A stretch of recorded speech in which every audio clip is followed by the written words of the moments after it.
नाम तलाशा जाए इसके लिए।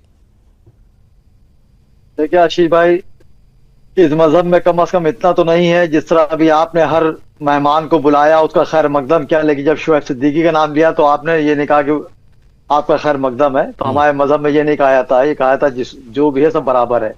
बहरहाल देखिए, अभी कोई हाईकोर्ट था, मुझे याद नहीं गुजरात हाईकोर्ट था या महाराष्ट्र हाईकोर्ट था, वहां पे हाईकोर्ट के जज ने एक लड़के को बेल दे दिया था।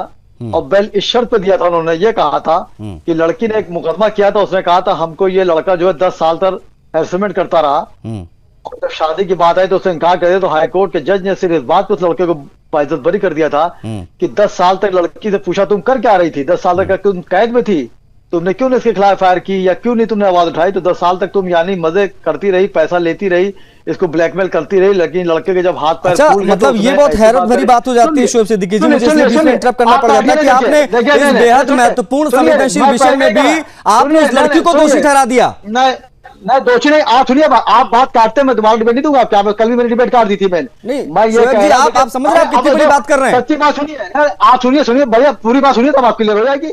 मेरी यहाँ पे कहना है, आपने बात फट काट दी, उन्होंने इसी बात पे कहा 10 साल तक बेटा तुम आखिर क्या कर रही थी, तुम तब तक क्यों चुप बैठी थी, कौन तुम्हें दबाव होता। यहाँ पे मसला यह, जिस लड़के ने किया उसको सरे बाजार गोली मार दी डॉक्टर जाग को, मैं आपके साथ हूं। लेकिन उनकी मां ने जो बात कही कि वो हैरेसमेंट कर रहा था, उसने कहा कि अपनी जात को बदलो तब मैं शादी करूंगा, मैं कल समुदाय का नाम ले रहा हूं, जनरल बात कर रहा हूं ला पे।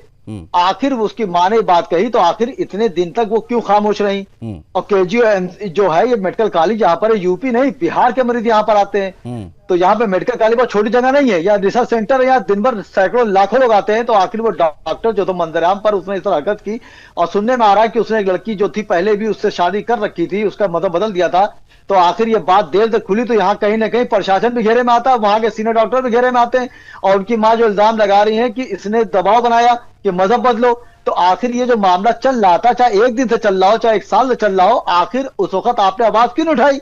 यानी कहीं ना कहीं आप सरकार को घेरे में लाते हैं कि हमारा मुख्यमंत्री जवाब देना पड़े, जबकि हमारे मुख्यमंत्री तो सख्त है कि इस तरह कोई हरकतें ना हो। तो आखिर इसमें इतना पीरियड कैसे बढ़ जाता है। मैं किसी समुदाय का नाम ले रहा हूं, कोई समुदाय की लड़की हो, कोई समुदाय का लड़का हो, और खासकर मेडिकल कॉलेज का डॉक्टर, आप समझ सकते हैं पूरे यूपी में नाम होगा। आखिर वो हरकतें होती रही और ये मामला आखिर लास्ट में क्यों सामने आया। और मैं इसमें आप लोगों को भी ठीक है, ओके, ठीक है। मोहित शुक्ला जी हैं हमारे साथ, हिंदू धर्मगुरु, एक मुस्लिम स्कॉलर ने इस पर अपना ज्ञान दिया।